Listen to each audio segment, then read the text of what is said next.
Margine predstavljaju beline oko teksta.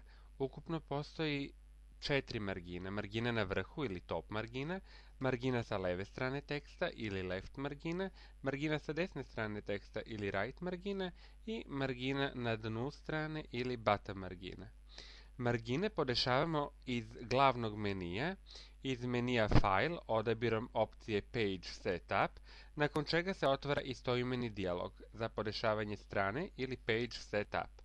Ovaj dijalog na vrhu sadrži 3 kartice, Margins, Paper i Layout.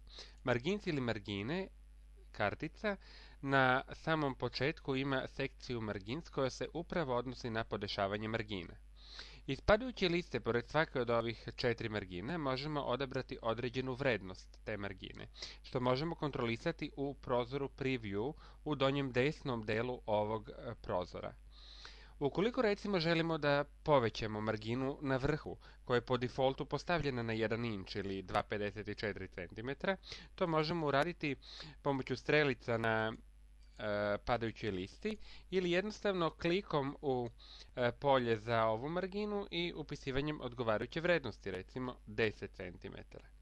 Ukoliko želimo da, evo vidimo, to se odmah promenilo u prozoru Preview.